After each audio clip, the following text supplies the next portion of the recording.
Bueno, mi gente, we're back. Yeah, so we got this episode. We should have no technical difficulties. Let's not drink it. Knocks on wood.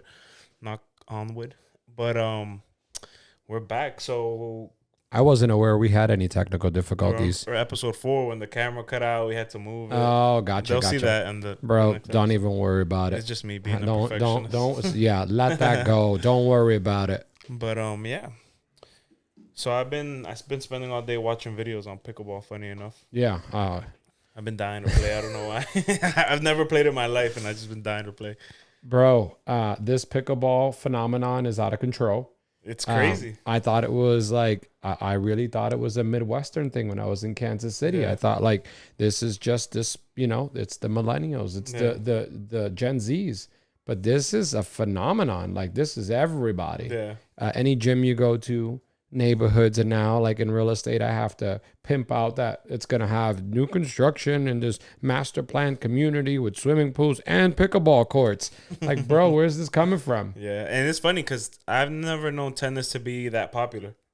You know what I mean? So like, I think you're going to get in trouble, bro. It's not tennis, it's pickleball. No, this, I know I'm saying, but tennis is very similar to pickleball. It's like the easier version, a shorter learning curve of tennis. You know what I'm going to say something really ignorant, right? And I apologize in advance, any of you pickleballers out there, because I don't know any better, right? It just seems like the couch to 5K version of tennis. Right? Damn, that's insulting. There's pros, dude. No. I'm not saying that there's not professional pickleballers and professional 5Kers. I'm just simply saying that it is welcoming the novice. And it is, I think it's because you can have, you're a little bit closer. You don't have to, you're not at the mercy of tearing your ACL, your MCL, your ankles. It's just, I think there's still injuries in the sport. Okay. I don't know. That's just me. I think it's a sport like any other. It's out of control. We looked up paddles. You think it'll be in the Olympics? Oh man! All I know is that if a paddle costs $250, it ought to be in the Olympics. Yeah. Is all I'm saying. And I haven't played pickleball yet, so I digress. Yeah. I'm not going to talk any more junk. After our first game, we're going to revisit this topic and see what you have to say about it. I'll still kick ass in pickleball. I don't even know how to play. I'm still going to take fools out. Yeah, man. But anyways, enough about pickleball. Okay. I'm sure you're tired of hearing it. Fair enough. Today we are going to talk about a book that I actually stumbled upon in the library. It's been a long time since I've been to one. I brought my son recently, about 2 weeks ago, for the first time. He loved it. And on my second visit, I was browsing the shelves and was looking for a book, and one just spoke to me. It was popped up on a stand. Okay. And it's called The Practice of Groundedness by Brad Stulberg. So this is the book right here. I'm about halfway through.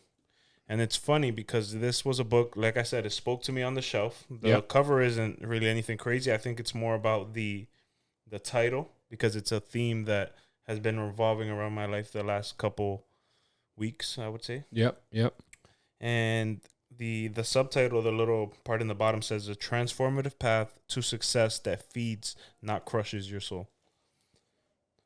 Just off the title, what do you think about that?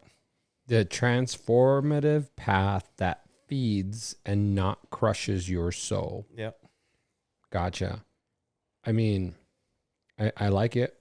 I think it's, if I'm not mistaken, my guess is giving you some sort of a blueprint or a master plan on how to move forward in a way that you can see the wins and get to know yourself a little bit better and accept kind of the results in a very, very kind of organic way. Yeah. Rather than being told exactly what to do every 2 seconds, and then if you don't see the results, you're just wondering what the hell you're doing with your life. For sure, I would say that's exactly what it is. It's more of just on the path to success, how to enjoy it and kind of do it in a way that you don't burn out, you don't feel mental fatigue, you don't feel like you're putting it all on the line. It's kind of finding a little bit more balance on the process, which is something, funny enough, that everything, we're going to go over the 6 main topics that it covers. Okay. We'll get your perspective, because I feel like these are things that you have been like pretty much drilling me with the whole time. You know what I mean? You've been kind of reminding me this, and I need it because especially at this point in my life when I have so much instability financially, and like sometimes the future seems a little bit clouded and you don't know which way you're gonna go or what's the path, which one's the right one, which one's the wrong one. Like these are topics that I definitely needed, and Gotcha. it's what you've been telling me has been reaffirmed through the book. Gotcha. So, well, it sounds to me like basically on what you just kind of said, kind of the what I think that what you're trying to say, or how I'm understanding it is letting go, basically one hand on security of life yeah, and finances and things, and the other hand on leaping for the success that you're pursuing. That's definitely another thing, but Uh-huh. it's also the expectations and the demands kind of that I set on myself Okay. or that I perceive are set on me through others. Gotcha. You know what I mean? Okay. Because that's definitely one thing that weighs down on it. But another thing is definitely that Mhm. of fighting between going back and taking the typical more secure route, Mhm. or just pushing through and kind of grinding it out to get to the other end of more independence, entrepreneurship and stuff like that. Gotcha. Well, let me just real quick, and I think the reason I brought that up because I want when you mentioned this to me before we came on the podcast, I used my I just started reflecting on it and thinking, and I know this for certainty, and I don't have any data or research to prove it, but I know that there is a majority of people who decide to pursue success or what they deem to be successful. The majority, Yeah. after they get their ass kicked, like everybody else gets their ass kicked, the moment they get their ass kicked, the majority of people never do it again because of the pain that it instilled in their lives. Yeah. So what happens is that people end up in, I'm going to stay safe. I'm going to play it safe. I'm going to stay secure. I'm going to stay in this moment. And I think, if I'm not mistaken, the way that the book is suggesting is that you should never accept staying safe and in security. It's okay to pursue your dreams and your hopes and your goals, but you need a certain level of value sets and standards for yourself to understand that when you have those moments, you're still worth it, and that you are living and that you are doing it, and that is exactly the path. Yeah. So I don't know if I went off topic, but anyhow, that's my 2 cents. For sure. So we're gonna go into the sixth one, Okay. the 6 principles that it talks about. The first one is accept where you are to get where you want to go. Okay. And so the subsection, it says, seeing clearly, accepting and starting where you are, not where you want to be, not where you think you should be, not where other people think you should be, but where you are. So it's about, for me, I'll go into like the struggles that I've been having with, because I feel like all of these except maybe the last one I've been struggling with, and it's kind of, I'm always thinking about where I want to be. Okay. You know what I mean? And I have very little moments that I'm embracing where I am right now or being grateful for the present moment. I try to remind myself, but there's very little times with it. Like 90% of the time, I'm in the future. Okay. So thoughts on this principle? I mean, I think it's a solid principle. I like to think that I live my life with that principle implemented. Yeah. If you watch any of my stuff, my socials, my posting, I'm constantly talking about how grateful. I've literally told you before that I'm proud of myself. Yeah. That if my time was to come tomorrow, that I've done my thing. I've done my gratitude's an incredibly powerful attribute. Like it's powerful because how else do you know that you're moving forward if you can't be grateful for where you're at in the moment?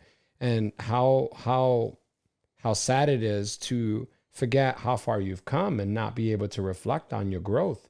I think it's an incredible, I don't know, what did you call it? It's like a principle. A principle.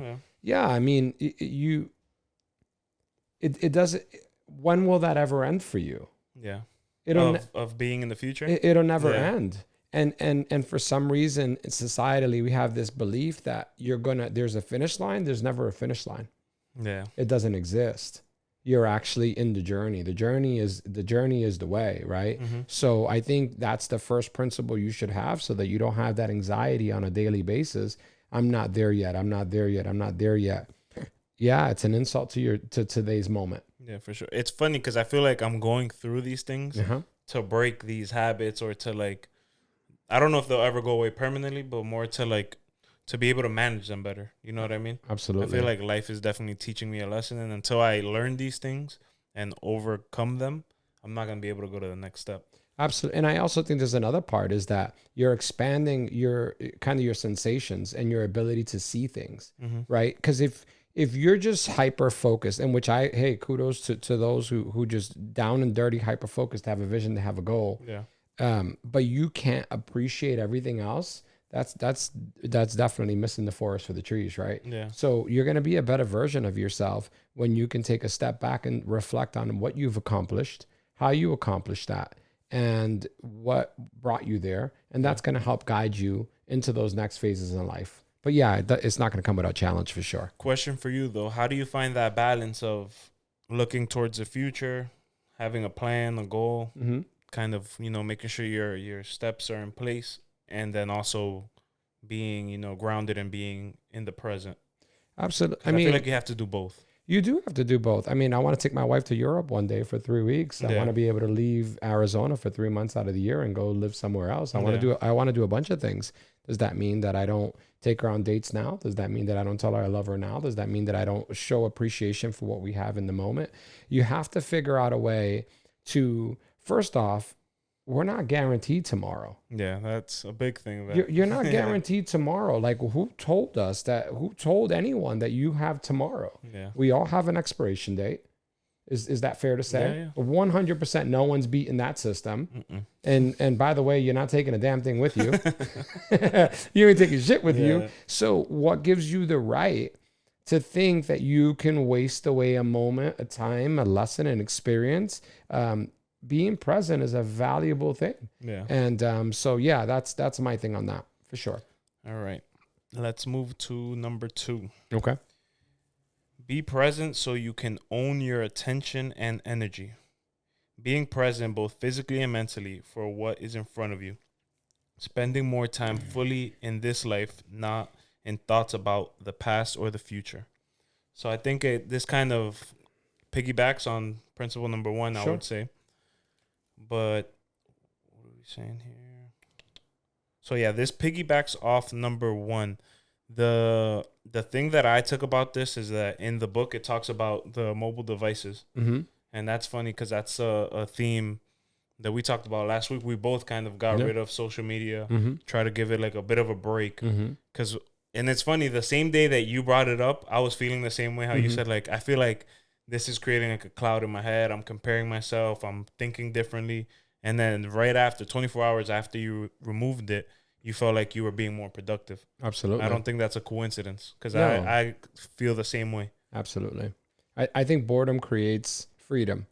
Yeah. I really do. I think Boredom creates freedom. How so? absolutely. I think that when you're bored, and you allow yourself to be bored long enough, Mm-hmm. you one way or another, you'll magnificently find yourself doing something that Yeah. you've been wanting to do or meaning to do for a long time. And you will Okay. find the energy within yourself. Watch a kid let them cry for a long time. Yeah. Let them cry for a little bit while they want their tablet, or let them cry for a little bit while they want to go to the park. And then you just let it go. And before you know it, they're building a straight up fort with cardboard boxes, blankets, boredom creates creativity. I remember being young and we didn't have the things that you guys have right now.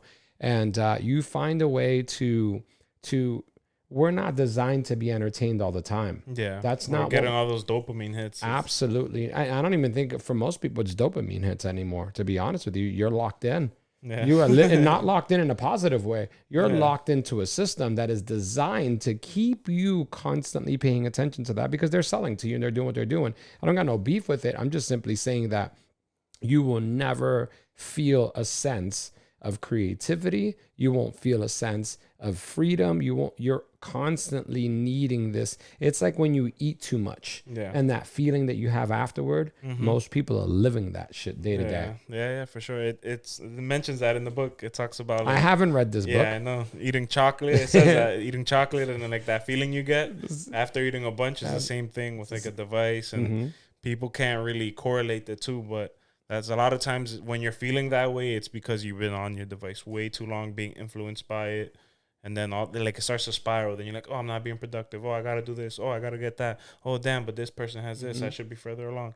And then from there, like, that's like my Achilles heel. You know, like once I get on the phone and I'm on there too long, just scrolling, then my mind starts going. And another thing, too, it says that people should spend time alone or like in solitude, just thinking. A lot of people don't even think anymore for themselves. It's crazy. Because there was a experiment that they did. I forget where it was, in one of these big universities, but they pretty much gathered a group of people and told them like, oh, they asked them like, would you ever like be willing to get shocked? And everyone was like, no, like I would not want that. I'd rather pay than to get shocked, whatever. And then they were like, okay, cool. So the experiment was, they say you can either sit here with nothing in this blank room for 15 minutes and you're good, or you can take an immediate shock right now to the body. And like, I think it was 65% of the men took the shock and 18% of the women took the shock. Yeah. Everyone was super against it. And the minute they're like 15 minutes here, bored, doing nothing, in your own thoughts, everyone chose. The majority of the guys, funny enough, chose the shock. Yeah. I mean, we live in a society that's like time is money, blah, blah, blah. All right, cool. I mean, do you, but I'm telling you, like, there's plenty of research to show that it's not healthy for you never to find a moment of boredom on a day-to-day basis. Yeah. It's not healthy for you. Like, go take a walk without your phone. Go take 15, 20 minutes. And watch what happens when you stop worrying about what Tom, Dick, and Harry are doing in the rest of the world that don't give two shits about you. But when you can get away from that for a little bit, watch what your brain does. It rewards you with some creative thoughts, some peace, some relaxation. And if you can double that and add to that over time, you'll be surprised what you're able to do, what kind of workflow you'll be able to get into. The next one, be patient and you'll get there faster. Giving things time and space to unfold, not trying to escape life by moving at warp speed. Not expecting instant results and then quitting when they don't occur. Shifting from being a seeker to a practitioner. Playing the long game, staying in the path instead of consistently veering off.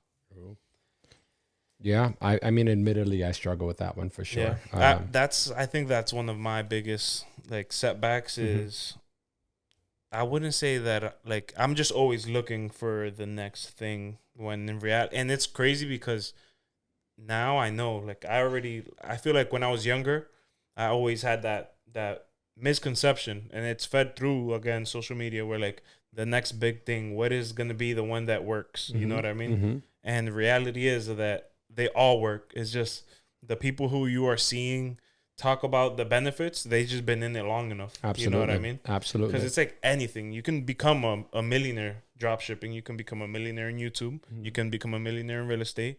You can become a millionaire in content creation, and all of these things that even some people will be like, oh, no, these are fads. But there's examples of millionaires in all of them. Absolutely. You know what I mean? But all those people have stuck the course. You know what I mean? Stuck the course, put in the work. Yeah. I think everyone's looking for a fast solution. There's a reason why, big pharma is they literally print money. There's a reason why we live in a society that needs instant gratification, and the idea of putting in the work, the idea of staying at something for a longer period of time is why we're in technology. Instant. Yeah. That's the problem. And the problem with that is that you never truly are able to master what it is that you're trying to do. And you need that feeling as a human being that you are actually competent. Yeah. Like, what makes you think that it's going to be comfortable if you're not competent in something? Or even if you make it and they notice you, how are you going to continue to keep that going if you didn't build it on the right foundation? if you didn't build it through competency, right? So I think that that's a tough one. Having the patience is tough because, again, we want it and we want it now. But there is another side to that. And the other side to that is the growth that comes with it. If you're willing to focus on the growth, the patience and the time that it takes for you to get there shortens for you. Yeah. That's been my experience. What about to the person who is doing something? They've been at it for a year, 2 years, 3 years maybe, and it's not working like the way they would want, or they're not seeing results. Let's say they're doing content, they're putting out, YouTube videos, and they're getting 10, 15 views. They've been doing it for 3 years. Do you think there comes a point where it's time to, analyze what you're doing and say, okay, let's scrap this and let's go to something else? Or do you think they keep pushing through? Like, what do you say to that person? Depends on whether it's your passion or not. Yeah. Obviously, if that's the case, if it's your passion and you're really passionate about it, then there's something getting in your way. You either don't have the right mentors around you, you're not asking the right questions, you're being stubborn and not being willing to learn and open up your mind. If it's your passion. Now, if it's not your passion, keep it moving. Learn from it, adopt and adapt whatever values you got and things that were positive from that experience, and then pass that on to your next venture. But if it's your passion, I never would tell somebody that's passionate about something to stop doing it, especially if you need to do it for a living. There's someone else that's doing it. There's someone else that's doing it at a high level. Yeah. Figure out what they're doing. Don't be stubborn and do what you got to do to be more successful at it. Now, there's probably a good chance that whoever's doing that is doing 10 other things at the same time. That's their problem. Yeah. That's the problem. It's not a true commitment. It's I love it. I care about it. But I'm going to give it, 20 minutes here, 10 minutes here, 20 minutes there. You're not spread thin. That's not all in. Yeah, for sure. And it's funny. You know what? I came to the conclusion. I was listening to a podcast and they were saying how the people, especially when you choose entrepreneurship, you have to be able to convey what it is you're doing, why it is you're doing, and like the purpose that drives you to do so. Because that's the only way, if you really think about it, you're going to build a team of people. Because in business, you can't do it alone. No. You need a team. So, for example, when I'm thinking about Forge Collective, building that, I have to, and that made me realize too that I have to really think about it and come up with why I'm doing this, why I'm doing this, the reason it drives me, and what I look to achieve, and how can I help people and provide value. Because a lot of times you see people jump into something simply because they saw someone else doing it or they heard that it makes money. You know what I mean? So I feel like when you're doing it for that purpose, that even just saying that, imagine saying like, you want to invest in the business. Oh, why did you start Forge Collective? Oh, I saw X and Y doing it. It looks like a cool business and they were making money. They were free. So I wanted to jump on. Do you think you're going to join or invest or be a part of the brand? You know what I mean? No, I need to feel it, see it. Yeah. Yeah, absolutely. Especially at the ground level. Absolutely. You know what I mean? Absolutely. Yeah, no, I think I agree with you wholeheartedly on that. There's a disconnect between when I was coming up, it wasn't as readily available to see the lives of successful millionaire people. You got exposure to them, either working through with them, being around them in some way, shape, or form. You weren't seeing that lifestyle on a screen, right? Or reading it in a book all the time, right? So you stayed, I wouldn't say you stayed in your lane, but if you were passionate about something, you were passionate about that thing. Yeah.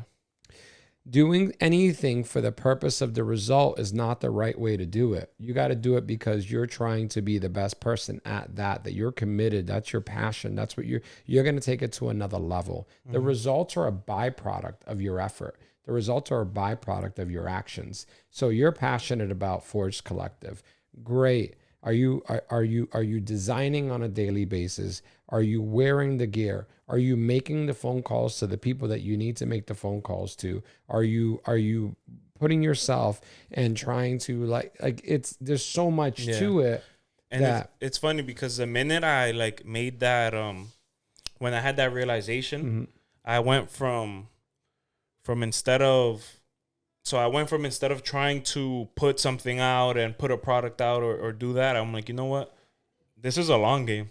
I literally It's a long game. instantly reminded myself, all right, have patience and make sure that you're designing and putting something out of quality. So don't rush the process to put something. Because I told my brother today, we were on a call. I'm like, in fashion and in sportswear, there's a dime a dozen. There's millions of companies popping up. Mm-hmm. It's like we have to take away the focus more from putting something out or just dropping a T-shirt with some branding on it, because who are we? Absolutely. Instead, we have to build that brand. Absolutely. And make sure that the product that we do put out was thought of and meticulously improved to the T, and something that we're proud to put out before we even make that jump. You know what I mean? Absolutely. And you might want to add on to that the research of who is your perfect client. Yeah, the target demographic. Who is it? Like, who is it? Like, give them a name. Like who is that person? Now, what can I do for that person? Yeah. How am I going to help that person's life be a little bit better? Yeah. What's going to make that? Because the ego is a mother. I swear to God, ego is a mother. And you're talented at art, or I'm talented in sales, or I can talk. Nobody gives a shit. Yeah. What can I do for my client? What can I do to better serve them? How can I make their life a little bit easier? What's going to make them want to grab your shirt off the rack versus somebody else? Yeah. That's the work that has to be done. 100%. The art, the work, all that's great, but that's not where the 100, that's not your top 20%. Yeah. Your top 20% is going to be like, unless you're a Louis Vuitton or fashion designer or something like that. Yeah.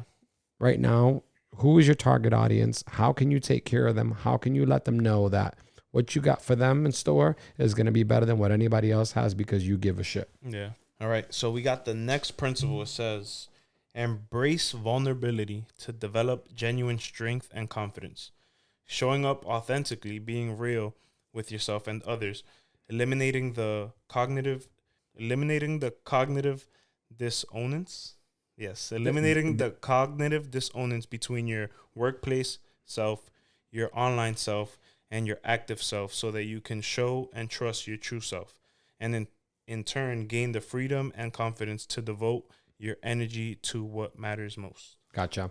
And I think it's dissonance, but we're gonna go to our local dictionary in the house, Mrs. G. After Mrs. G. when we get out of here. I think it's dissonance. Yeah, I never even used that. Which word I don't. You guys can tell us what dissonance That's me means. being vulnerable. I won't cut this out. You'll see me fumble that. So what's the gist of it again? So it's pretty much embrace being authentic, and it says eliminate like your work self between your personal self and your family self. You know what I mean? Just mashing it all together and just being yourself throughout the whole process.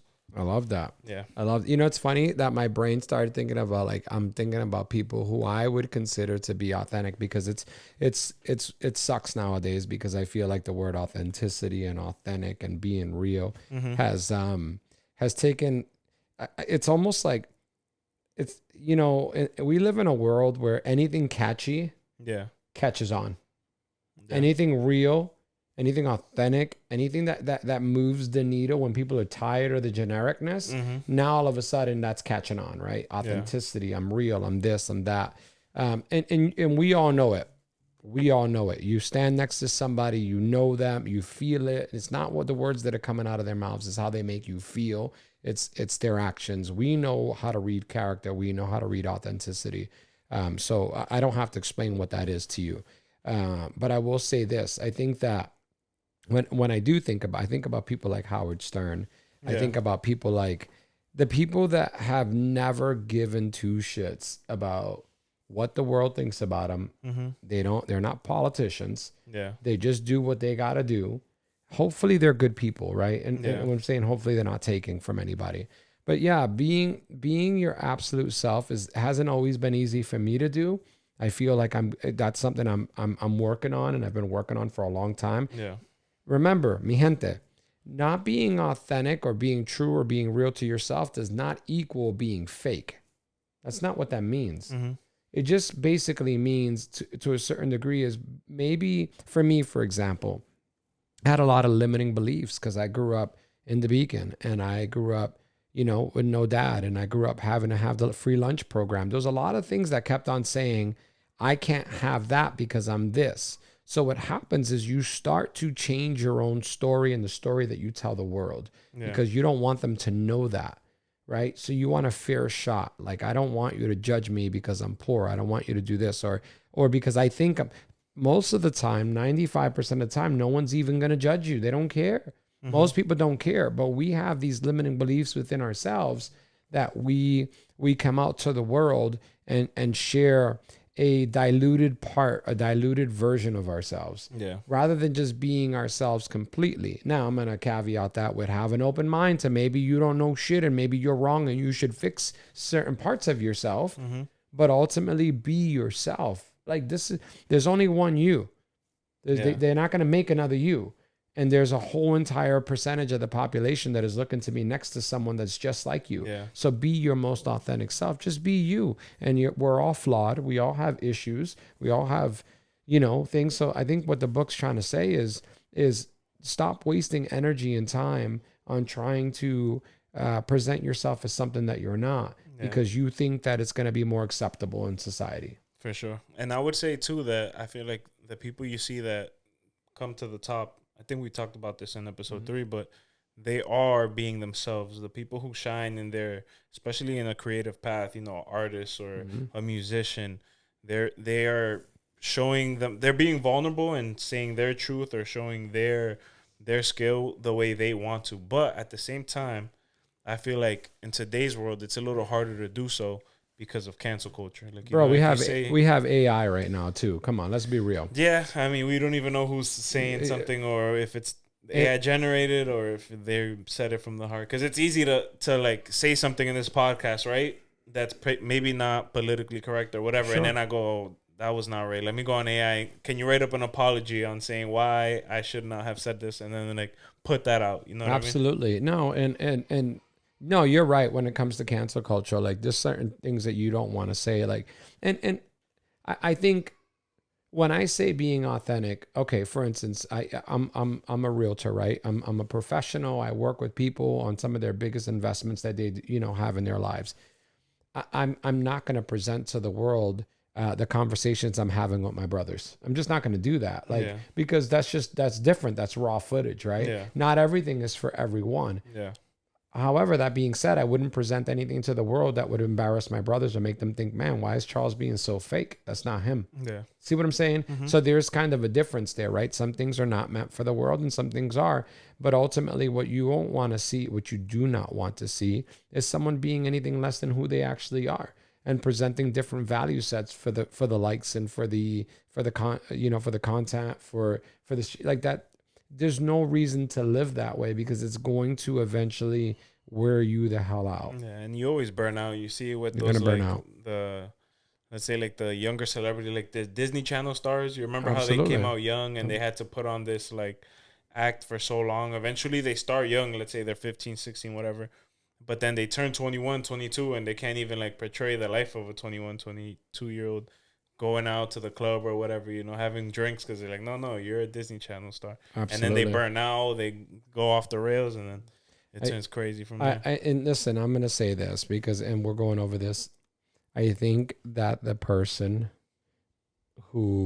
people who follow these paths and find their groundedness, and are able to be vulnerable, I've had this experience in my life because I've been working on myself for a long time and have had some of this stuff.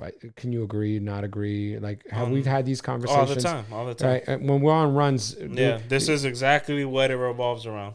Like, sometimes I feel bad because I'm like, man, I got to stop giving this dude advice all the time. Maybe he doesn't want it or whatever. But when your brain is on moving the needle, succeeding, and someone's telling you, bro, appreciate what you have, slow down. That's not always what you want to hear. Not in that moment, right? Not in that moment. In that moment, you're like, I'm trying to grind. There's a message there. What I think in my heart of heart is that society is going to reward the people who are at peace within their souls and are grounded, because there's going to be a rejection of this other side of life, this made up perfectionism, this made up I've got it all, this made up people are getting tired of not fitting in. People are getting tired of not having a place. Yeah. People are getting tired because the majority of the people trying to figure it out or struggling through life. We're all struggling. Yeah. Hey, we're all struggling. All of us are struggling. That doesn't mean you can't be happy in the struggle. Yes, you can be if you would just appreciate what you have. Yeah. You get what I'm saying? Mm-hmm. Because you're going to appreciate what you have when you get the big shit. Why can't Yeah. you appreciate what you have right now? Yep. That's big shit. Yeah. And it's like giving too. I heard a quote, someone said, like, if you can't give $1 out of 10, you're not gonna give 100,000 out of 1,000,000. No. You know what I mean? No. So it's like you gotta do the small things now and instill that, so that when you get to those bigger moments, it's ingrained in you. You know what I mean? It becomes who you are. And what I've loved the most, and I apologize if I'm taking us off topic here, but I think that when I decided to implement these value sets in my life, the company that I keep and the people that I've attracted into my world, so much more valuable than millions of dollars, bro. Yeah. Oh, I got amazing people in my life that I love that will, I mean, and I think there's a statistic that 95% of people can't name 2 people that would ride or die for them, or that would, I can name like 7. Yeah. But I was gonna say you have like 4. You have 6 siblings. So no, for sure. But most people don't like their siblings. Yeah, that's true. That's true. I mean, sure. Come on, let's be real, right? So 100%. I've got 6 siblings, but I mean, I've got a lot of people that are like, bro, that's my guy. Yeah, you know what I'm saying? And those are people that I want to be my people. Mm-hmm. So you get to choose. You know, you choose relationships. So you choose the money. It's up to you. For sure. Let's go on to the next one. This is the second to last one. Build deep community, nurturing genuine connection and belonging, prioritizing not just productivity, but people too. Immersing yourself in supportive spaces that will hold and bolster you through ups and downs, that will give you the chance to do the same for them often. I love it. So community, I think, and my biggest thing, the whole thought behind Forge Collective was that community. It was, I remember when, I think it started when, like now being a hybrid athlete is the thing, everyone's lifting and running. But I remember when I started training for a marathon, I didn't really know anyone that was running. Like it wasn't the norm. It was more like go to the gym, bodybuild style, you know, get big. That was the culture. You know what I mean? But I always thought like, damn. And I used to see it. But I wasn't just like, that community wasn't around me. Like the run clubs, like you see in Boston, they have these like, you know, they meet up and do these 3-mile runs, 5Ks, whatever.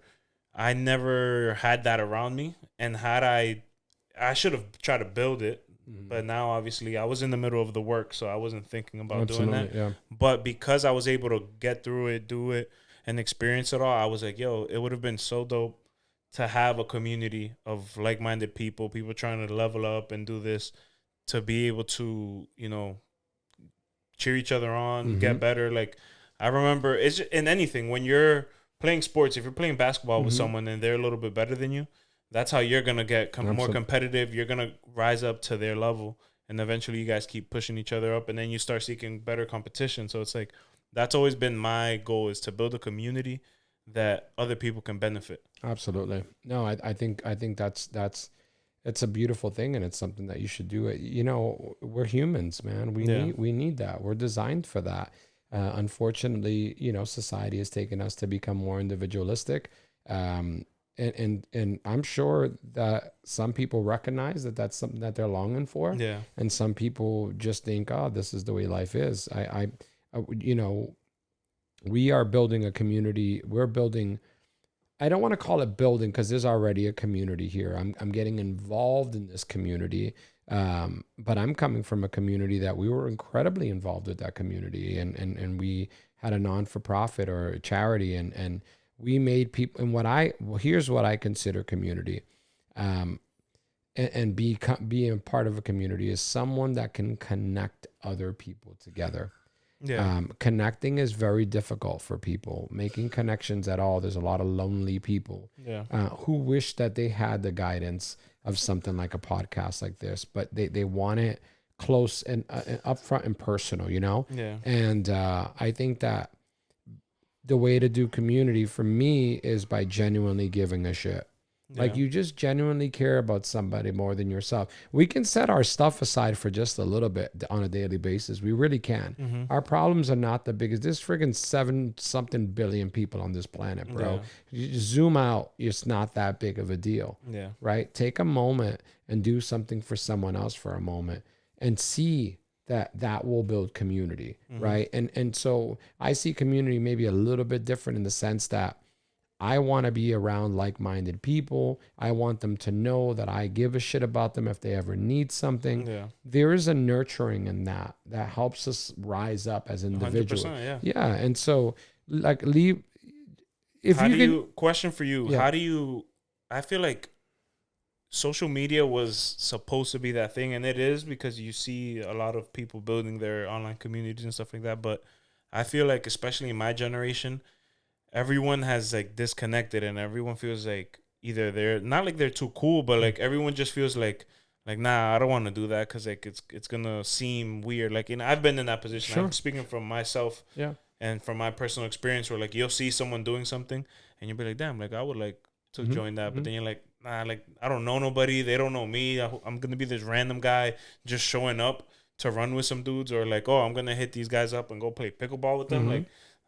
I don't know them. They don't know me. So why would they even, like, you know what I mean? How do you build a community when a lot of people, I feel like that's their mindset? I mean, I think that you get to choose. You can either look cool and be the cool person looking from the outside in, or you can show some vulnerability and not everyone's out to get you, man. There are some really good, genuine people in the world.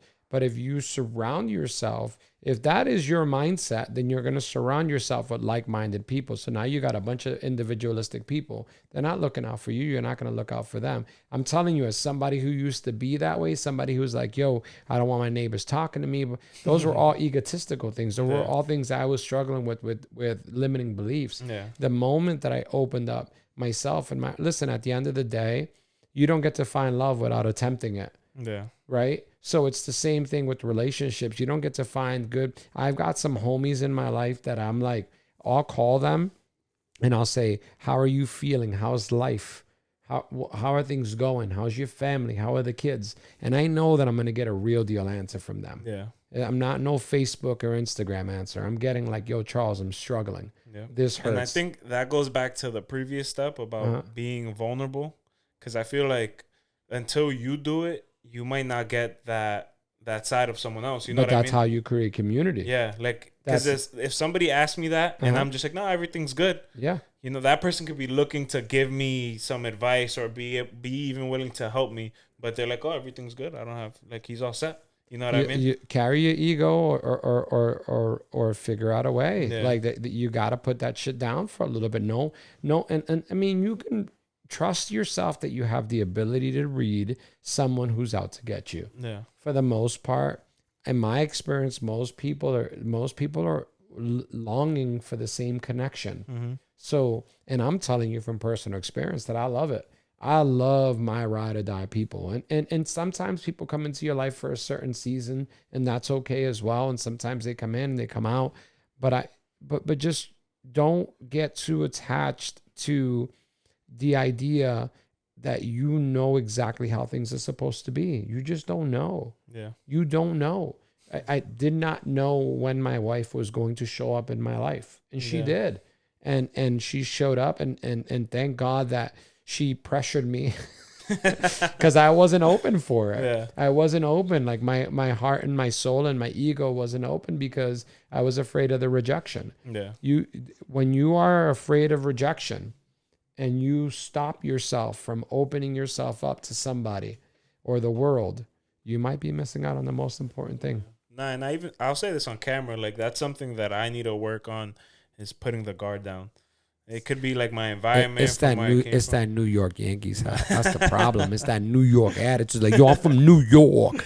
Right? And I don't even know. I don't know what it is. It's just, I guess it's also Lawrence, by the way. It's also it takes a time. It takes a little bit of time. I promise. Yeah, once I get that down, because I'm someone who's talking about building a community, but like I struggle with that first like initial, Bro, step forward. it's funny. Like when we do the guys trip on an annual basis, like my brother Pedro's good about it because he does his thing.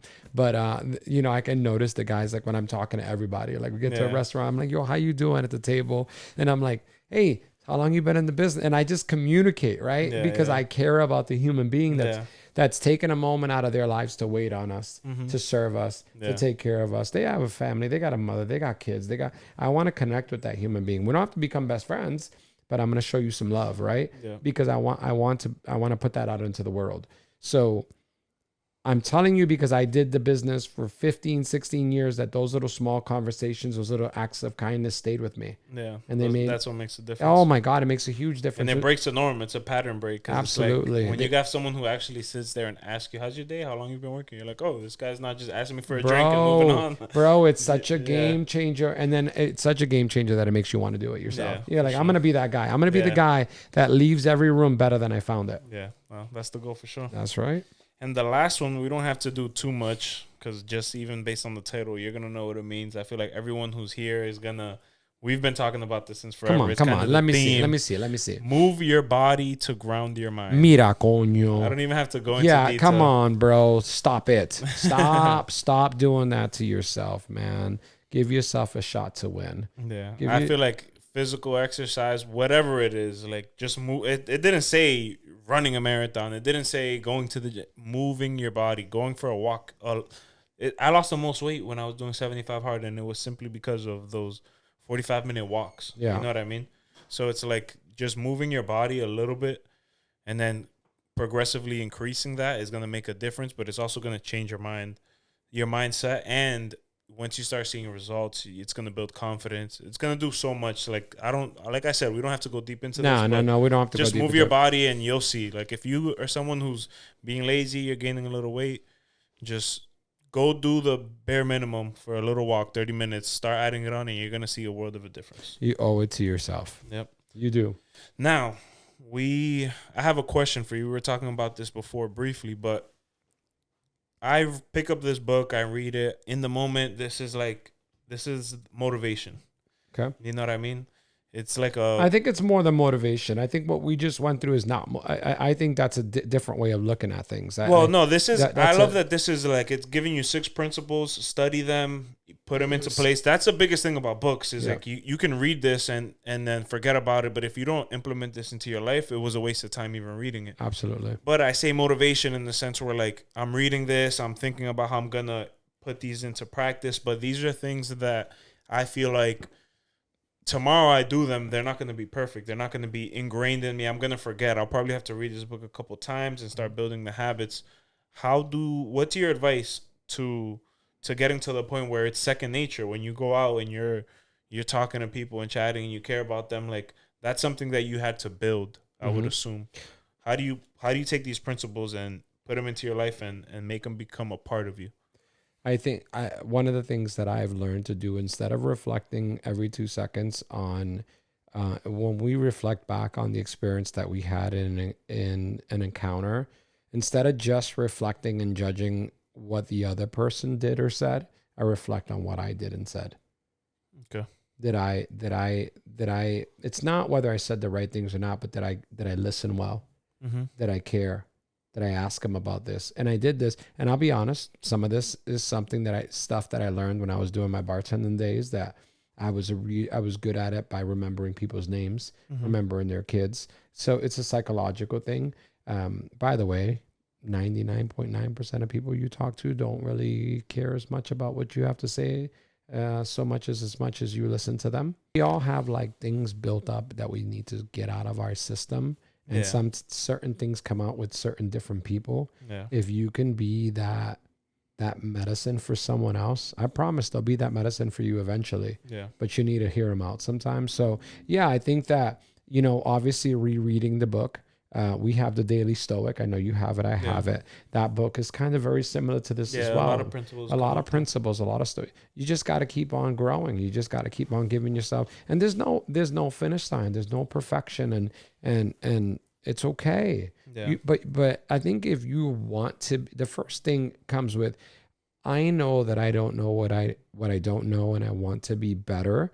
and I want to leave the room better than I found it, and I want to treat people well, just work hard at it every day, and it'll become second nature to you. For sure. Yeah. So yeah, with that being said, guys, I highly recommend this book. I'm not done with it yet, but you ought to shout out who wrote it before we get ourselves some copyright infringement. No, this was by Brad Stulberg. And his Brad name, Stulberg. Cesar de Peña. If you need to sue anybody for copyright, get this guy. I just gave the principles. I didn't give. There's a lot of stuff in the book. It reiterates everything and gives you studies, practical advice, and how to put it into practice. So absolutely, I recommend reading it.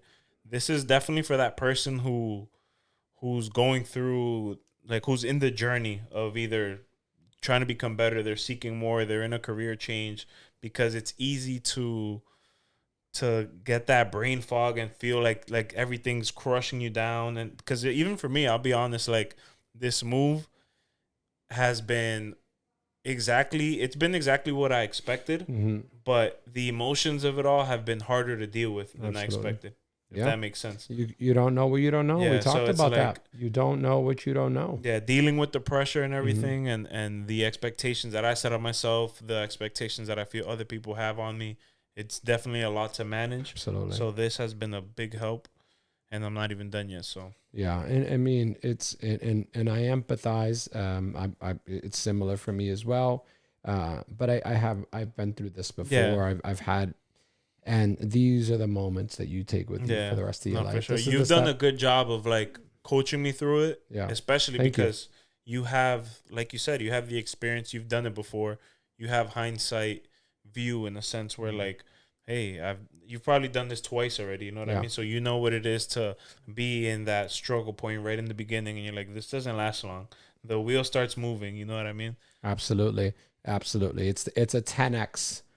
Jump. It's not a 2x jump. And you know, you ever stall a car out? You stall that car out and you need to get that car moving. It's hella heavy when you first start to move that car with no help.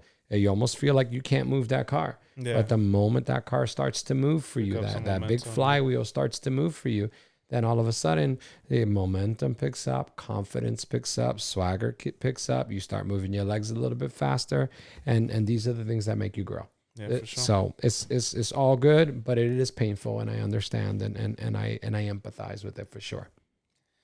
Well, guys, that is all we have for today.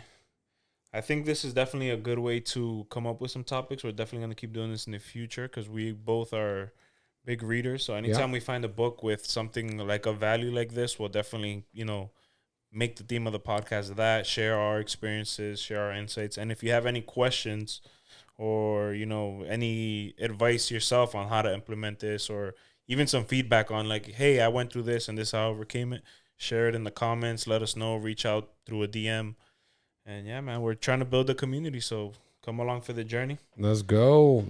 Don't forget to like and subscribe. Like, comment, and subscribe. That's right. And even if you don't, we do this for us. So yeah, it's funny because I've been wondering, like, I'm not worried about it. Like, this is our thing. This is what I was thinking about the other day. I'm like, you know what? This is the first thing I can say I'm doing for myself. Absolutely. Like, one, I become a better communicator. Yeah. I get in front of the camera, build myself up, build those confidence skills, and whatever comes from it comes from it. You know what I mean? We're just trying to put out some value and see who comes along for the journey. Let's go. All right, on the next one, guys. See ya. Peace out.